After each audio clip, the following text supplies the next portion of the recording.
नमस्कार, मैं हूं प्रवीण गौतम। दोस्तों, हरियाणा में जब बीजेपी की पहली लिस्ट आई थी तो उसके बाद बगावत करते हुए कई बड़े नेताओं ने पार्टी छोड़ने का ऐलान कर दिया था। अब दूसरी लिस्ट आई है तो उसके बाद भी कोहराम मच गया है और ये देवेंद्र कादियान है। मंदिर की सीढ़ियों पर जाकर मंदिर में बैठकर पार्टी छोड़ने का ऐलान कर रहे हैं।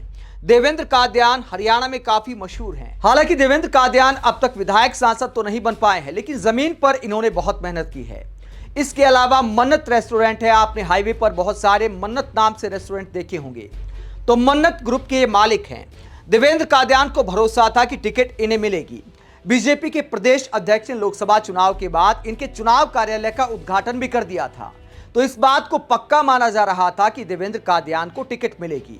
लेकिन एंड टाइम पर बीजेपी ने धोखा दे दिया, तो मंदिर में जाकर देवेंद्र कादियान रोने लगे और रोते रोते लाइव आकर क्या कहते हैं देवेंद्र कादियान, पार्टी छोड़ने का ऐलान करते हुए क्या कहते हैं जो बीजेपी के असल कार्यकर्ताओं का दर्द दिखाता है। क्या कहते हैं देवेंद्र कादियान, अपना दुखड़ा किस तरह बताते हैं, जरा सुनिए। किसी का एहसान नहीं, और आज तो भारतीय जनता पार्टी का एहसान नहीं कि मंदिर के प्रांगण में वो बैठ के बोल रहा हूं। आपको ऐसे लोगों की आत्मा नहीं दुखानी चाहिए। दुख होता है जब किसी मेहनती कार्यकर्ता का पिता बीमार हॉस्पिटल के बेड पे पिछले 7 दिन से टीवी का रिमोट हाथ में लिए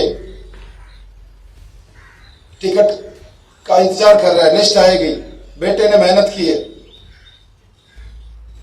लिस्ट आएगी। हॉस्पिटल में पंचकुला में बच्चे हॉस्टल में से फोन करते हैं, पापा टिकट मिलेगी। मैं रोना नहीं चाहता, लेकिन आपने मेरी मजदूरी रखी, आपने मेरे से काम करके मेरी मजदूरी नहीं दी। मेरी जगह किसी कार्यकर्ता को दे देते।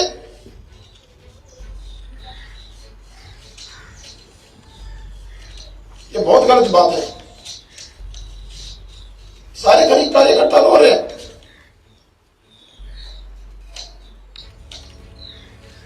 अब तक मैंने किसी को बताया तक नहीं, सीधा मेरे लाइव आ गया।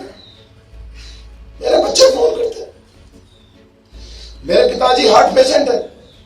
पिछली बार भी मनोहर लाल जी मैंने कहा था कि हर कोई चाहता है कि उसके माता पिता देखें, उसके बच्चे ने 17 साल राजनीति में मेहनत की है, वो भी चाहते हैं उसका बेटा एमएलए बने।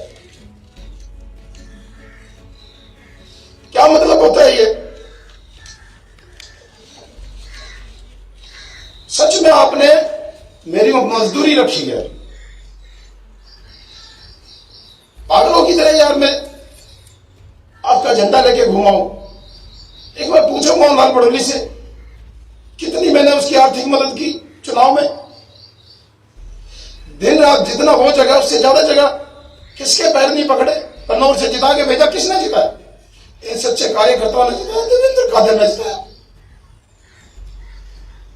बहुत गलत बात है, नहीं दुखानी चाहिए किसी की आत्मा। साथियों, मैंने गंडोर से वादा किया है, मैं चुनाव लड़ने जा रहा हूं। आजाद प्रत्याशी के तौर पे नामांकन भरने जा रहा हूं, और किसके अंदर इंसानियत है किसके अंदर नहीं है वो मेरे को देखना है। 12 तारीख को कौन मेरे साथ खड़ा है। बहुत सारे सरपंच साथियों ने मेरा हौसला बढ़ाया है, एक्स सरपंच है, पार्षद है। तो देवेंद्र कादियान अपना दुख बताते हैं कि तमाम सर्वे नजरअंदाज कर दिए गए। पार्टी के जो सर्वे थे, आरएसएस के जो सर्वे थे, मीडिया के जो सर्वे थे, देवेंद्र कादियान का दावा है कि वो सबसे आगे थे। सर्वे का हवाला देते हुए देवेंद्र कादियान क्या कहते, जरा वो बयान भी सुनिए। साथियों, आपके साथ बहुत लंबे समय रहा और बहुत ज्यादा दिल से, एक आत्मा से आपके साथ अटैचमेंट थी। लेकिन आज का ये जो दिन है, 10 तारीख, आज मेरा इस पार्टी में आखिरी दिन है। मैं अपने सदस्यता से इस्तीफा देता हूं इस पार्टी से। ये सोच के आया था कांग्रेस से कि ये आम परिवार से निकले हुए व्यक्तियों की पार्टी है, मेहनत करने वालों की पार्टी है। आदरणीय मोदी जी से लेकर, योगी जी से लेकर, नायब सिंह सैनी जी से लेकर, मनोहर लाल जी से लेकर, मोहन भड़ोली जी से लेकर बहुत सारे ऐसे नेता मैंने इस पार्टी में देखे हैं जो गरीब परिवार से, आम परिवार से निकल के आए। यही एक आस उम्मीद के साथ मैं भी लगा था और कड़ी मेहनत की, लेकिन आज उस मेहनत का, उस तपस्या का ऐसा फल मुझे मिला है।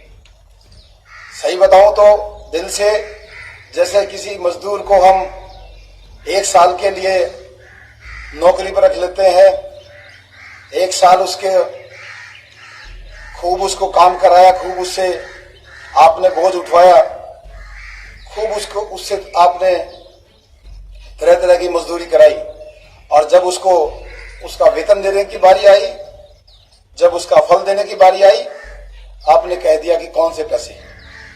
अरे भाई, उसके पसीनों के पैसे, उसकी ईमानदारी के पैसे, उसके जीतने की क्षमता।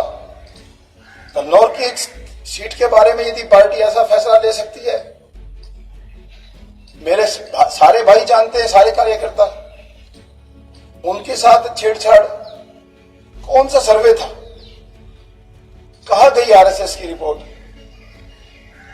विश्व हिंदू परिषद, बजरंग दल, दुनिया भर की प्राइवेट एजेंसी, सरकारी एजेंसी, अरे सब कुछ सबके सामने था।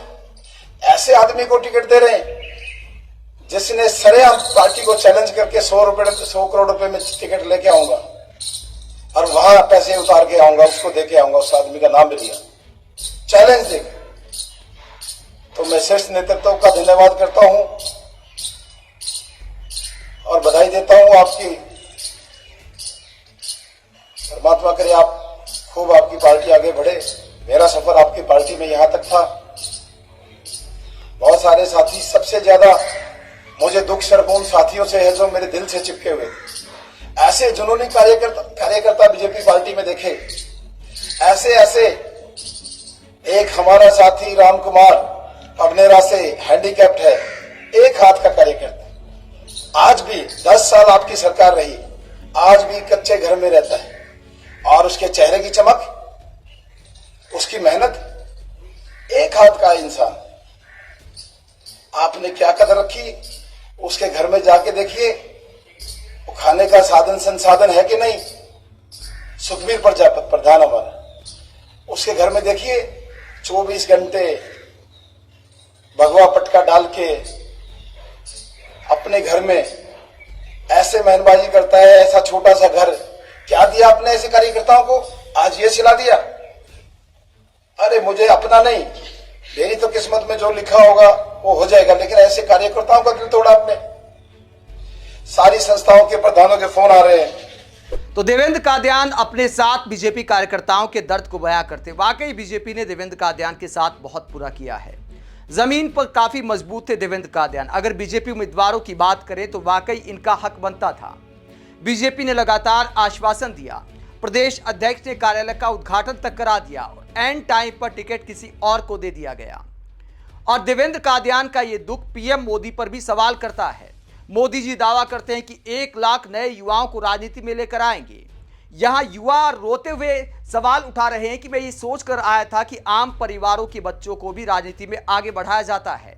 देवेंद्र कादियान वाकई गंभीर आरोप लगा रहे हैं कि पैसे का चैलेंज देकर टिकट खरीदी गई है। ये आरोप लगा रहे हैं देवेंद्र कादियान। आपको याद होगा कि जब शशि परमार को भी तोशाम से टिकट नहीं मिला, श्रुति चौधरी को टिकट दिया गया तो वो भी मीडिया के सामने फूट फूट कर रोए थे। कविता जैन को टिकट नहीं दिया गया सोनीपत से तो वो भी फूट फूट कर रोती दिखाई दे रही थी।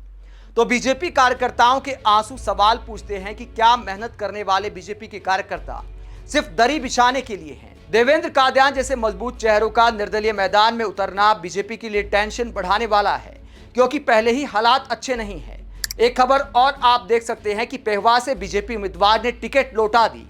एक तरफ टिकट के लिए ऐसी लड़ाई है तो कुछ उम्मीदवार टिकट लौटा भी रहे हैं। जब सत्ताधारी पार्टी के उम्मीदवार टिकट लौटाने लगे तो आप समझ सकते हैं कि हालात कैसे हैं। पेहवा से बीजेपी उम्मीदवार ने टिकट इसलिए लौटा दी क्योंकि जमीन पर जनता के विरोध का सामना करना पड़ा। तो उन्हें लगा कि चुनाव में काफी खर्चा भी हो जाएगा, जीत हासिल नहीं होने वाली क्योंकि जनता खिलाफ हो गई है, तो टिकट लौटाना ही उन्होंने उचित समझा। आप बीजेपी में असल कार्यकर्ताओं के ऐसे दर्द को लेकर क्या सोचते हैं, जहां बीजेपी धर्म के नाम पर राजनीति करती है और मंदिर में बैठकर कार्यकर्ता अपने दर्द को बयां करते हैं, मंदिर में बैठकर पार्टी छोड़ने का ऐलान कर रहे हैं। कमेंट बॉक्स में अपनी राय जरूर दें। अगर आप हमारी पत्रकारिता को पसंद करते हैं तो थैंक्स के ऑप्शन का इस्तेमाल भी कर सकते हैं। इसके अलावा वीडियो को लाइक करें, चैनल को सब्सक्राइब करें। नमस्कार।